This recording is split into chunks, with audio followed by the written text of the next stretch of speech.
So now Joe Biden is trying to revivify the race relations card against Donald Trump. And that means that he started off yesterday, put out this ad that I commented upon, because the ad is particularly egregious. It promotes an extraordinarily untrue and also negative message for Black Americans. Here was Joe Biden's ad about race relations in the United States.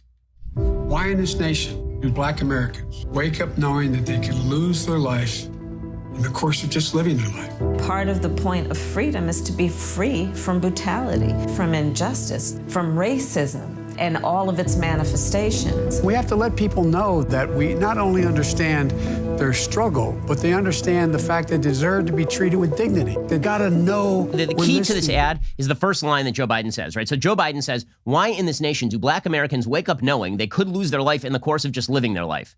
That is an insane contention. I mean, fully crazy. There is no evidence that is the case. There are 42 million Black Americans, 42 million of them. The median household income for Black Americans is about $41,000 a year. The average household income, which is different than the median because it's skewed upward by high incomes like Beyonce and Jay-Z, for example, that's $58,000 a year. The basic concept that Black Americans wake up in the United States fearing for their lives every day is nuts. So first of all, I don't see the poll data on that Black Americans wake up every day thinking they're going to get shot and killed. And if they do think that, then that is not true. So there are two questions to be asked. One, do Black Americans think that? And two, is there any justification for them thinking that? First of all, I don't see tons of evidence that every Black American, 42 million of them, wake up in deadly fear of being Black in the United States every day. I do see a media narrative that promulgates this. I do see prominent people from Black and white saying this kind of stuff. But that raises the second question, is that feeling justified? And the answer is an obvious no. Obviously, Black Americans should not wake up in the United States feeling that they are on the verge of murder. 42 million of them? That is crazy. I mean, that's nuts. Okay, that is an unjustifiable feeling. It is an unjustifiable feeling. If Jews, who are the number one targeted group in the United States in terms of hate crimes, say that they wake up every morning in fear that they are going to be victimized in the United States because the United States is systemically anti-Semitic, that would be a crazy, crazy thing to say. Because again, even though Jews are the most victimized subgroup in the United States by hate crimes, the United States is an extraordinarily friendly country to Jews. It's an extraordinarily friendly country to Jews. And let's be straight about this. If there were an ad cut by the Trump campaign saying Jews wake up every morning in the United States afraid of the predations of anti-Semites, and then it had like Ilhan Omar and Rashida Tlaib and all of this, then the media fact checkers would be like, okay, number one, do Jews actually feel that way? And two, would Jews be justified in feeling that way, given the fact that Jews have an incredibly high level of education and they are a very wealthy subgroup, and the fact that very few Jews are murdered? Okay, here are the actual stats on murder in the United States. Right? Again, Joe Biden suggested that Black Americans wake up knowing they could lose their life in the course of just living their life, right? This is Joe Biden's contention. As of 2013, according to Reuters, if you're a Black person, your chances of being killed by anyone, right? This is not just cops. Your chance of being killed by anyone, again, vast majority of Black people who are killed by other Black people. The vast majority of white people who are killed by other white people. Intra-group murder is the most common cause of murder. Inter-group murder is actually fairly uncommon. If you're a Black person, your chances of being killed by anyone as of 2013 were 62 per million, right? 6 per 100,000. Your chances of being murdered by a white person were 5 per million. 5 per million.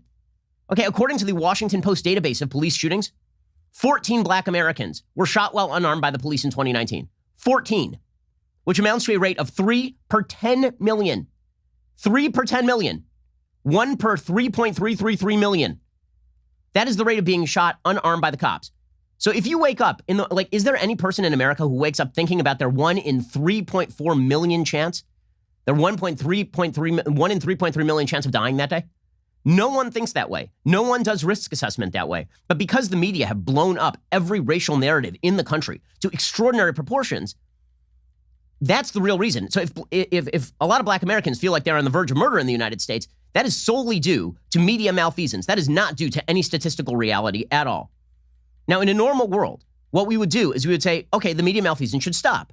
Right? Because this is actually really, really damaging stuff. How harmful is it for 42 million? Let's assume that what Biden says is true. How harmful is it for 42 million Americans, some 13% of the entire American population, to believe that they live on the verge of being murdered by the other 87% of the population every day? How damaging is that to children who believe that they are waking up in a country where they could be murdered for their skin color alone? How damaging is that, particularly if it's not true? It's a really damaging thing. And not only is it damaging to black Americans to believe that they are falsely believe that they are living in a country that seeks to persecute them and harm them, it is damaging to the entire body politic. Because either you agree with that, in which case you want to wreck all the systems that have provided American prosperity, security, and freedom, or you disagree with it, in which case presumably you are labeled unempathetic and uncaring. Which is why, honestly, so I tweeted out, what is the evidence that black Americans, all 42 million of them, wake up knowing they could be murdered just for being black? What is the evidence to justify this proposition? This led Catherine Watson, who's a White House reporter for CBS News, a White House reporter, to tweet, maybe white people should sit this one out. She is literally a reporter. Her job is to journalism. That is some epic journalisming right there. Now, as a journalist, wouldn't you want to ask whether a proposition is true if a political candidate for president is making it? Wouldn't you want to ask whether it is true that black Americans fear on a daily basis being murdered for their race? Or whether that is a justified feeling? I mean, isn't that your actual job? But according to Catherine Watson, you literally should not report on this. You shouldn't fact check anything that Joe Biden says. By the way, there's a great irony to this. She says maybe white people should sit this one out. I noticed Joe Biden's kind of white, didn't you? Joe Biden, a little bit white. So she's fine with Joe Biden spouting nonsense. She's fine with Joe Biden promulgating a narrative that is incredibly damaging to the United States and to black Americans in the United States, because he's a white person saying the right kinds of things. So it really isn't about the race of the person asking the question. It's really about the question itself.